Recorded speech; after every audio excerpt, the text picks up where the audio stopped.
Shamshabad airport కు దుండగుల bomb బెదిరింపు mail పంపారు. దీంతో ఎయిర్పోర్ట్ సెక్యూరిటీ సిబ్బంది అప్రమత్తమైంది.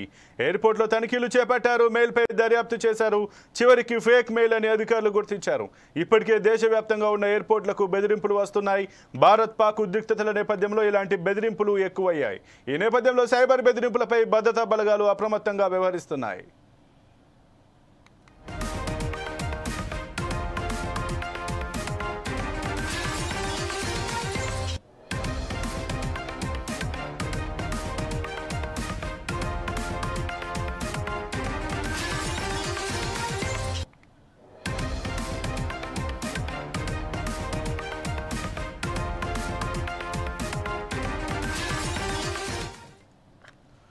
శంషాబాద్ ఎయిర్పోర్ట్ కు దుండగుల బాంబు బెదిరింపు మెయిల్ పంపారు. దీంతో ఎయిర్పోర్ట్ సెక్యూరిటీ సిబ్బంది అప్రమత్తమైంది. ఎయిర్పోర్ట్ లో తనిఖీలు చేపట్టారు. మెయిల్ పై దర్యాప్తు చేశారు. చివరికి ఫేక్ మెయిల్ అని అధికారులు గుర్తించారు.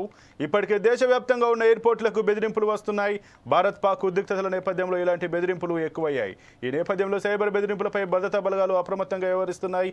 ఏదైతే భారత్ పాక్ ఇద్దరి మధ్య ఏదైతే యుద్ధ వాతావరణం నెలకొన్నటువంటి ఆ పరిస్థితులలో ముఖ్యంగా మనకైతే ఎయిర్ బేస్లను ఎయిర్పోర్ట్లను టార్గెట్ గా చేసుకుని గతంలోనైతే పాక్ తన యొక్క డ్రోన్ల దాడులను క్షిపణి దాడులను అయితే చేసినటువంటి పరిస్థితి చూసాం. అలాగే ఎయిర్పోర్ట్లకు ముఖ్యంగా జమ్మూ ఎయిర్పోర్ట్ కావచ్చు, అమృత్సర్ ఎయిర్పోర్ట్లకు కూడా థ్రెటనింగ్ ఇవ్వడం, ముంబై అలాగే ఇతరత్ర ముఖ్యమైనటువంటి ఎయిర్పోర్ట్లకు కూడా థ్రెటనింగ్ వచ్చినటువంటి అంశాన్ని అయితే మనం గమనించాం. ఈ నేపథ్యంలో భారతదేశంలో ఇంకా కూడా యుద్ధం ముగిసినప్పటికీ, కాల్పుల విరమణ జరిగినప్పటికీ కూడా ఇంకా కూడా ఇటువంటి ఫేక్ మెయిల్స్ అయితే ఆ ఎయిర్పోర్ట్లకు వస్తూనే ఉన్నట్టుగా తెలుస్తుంది.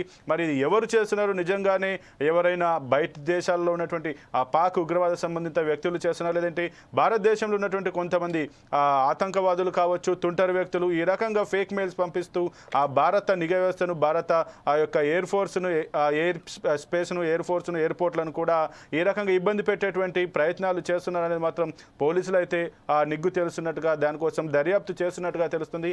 ఏదేమైనా ఎందుకంటే శంషాబాద్ అనేది ఆ పెద్ద ఎయిర్పోర్ట్, ఈ ఎయిర్పోర్ట్కి అయితే నిత్యం పలు దేశాల నుంచి రాకపోకలు అయితే జరుపుతూ ఉంటాయి. ఈ నేపథ్యంలో అక్కడ బాంబు థ్రెటనింగ్ వచ్చిందన్న నేపథ్యంలో మాత్రం అక్కడ ఉన్నటువంటి సిఐఎస్ఎఫ్ సిబ్బంది కావచ్చు, ఆ పోలీసు యంత్రాంగం కావచ్చు, అక్కడ ఉన్నటువంటి ఆ ఎయిర్పోర్ట్ సిబ్బంది కూడా అయితే నిజంగా బాంబు బెదిరింపు వచ్చిన నేపథ్యంలో బాంబు ఉందా లేదా అని తనిఖీలు అయితే నిర్వహించినట్టుగా, అక్కడ ఏదైతే సెక్యూరిటీని కూడా కట్టుదిట్టం చేసినట్టుగానైతే తెలుస్తుంది.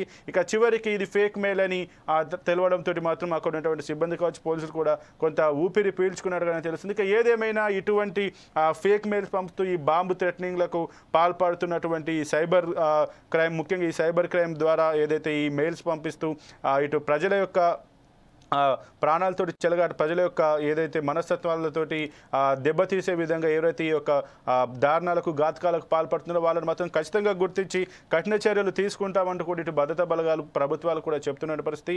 ఏదేమైనా పాక్ భారత్ ఏదైతే ఈ యొక్క కాల్పుల విరమణ జరిగినప్పటికీ కూడా అనుకోని ఇక్కడ ఉన్నటువంటి ఆతంకవాదులు కావచ్చు, ఉగ్రవాదులు కావచ్చు, ఇక్కడ మనం భావించేటువంటి స్లీపర్ సెల్స్గా పరిగణించబడుతున్న వాళ్ళు కూడా ఏమైనా ఆటంకాలకు దాడులకు కానీ ఆటంకాలకు పాల్పడేటువంటి అవకాశం ఉన్న నేపథ్యంలో మాత్రం ఇంకా భారతదేశంలోని అన్ని ఎయిర్పోర్ట్లకు కూడా సెక్యూరిటీని టైట్ చేసినట్టుగా, ప్రతిదీ క్షుణ్ణంగా అబ్జర్వ్ చేస్తున్నట్టుగానైతే మనకు తెలుస్తుంది.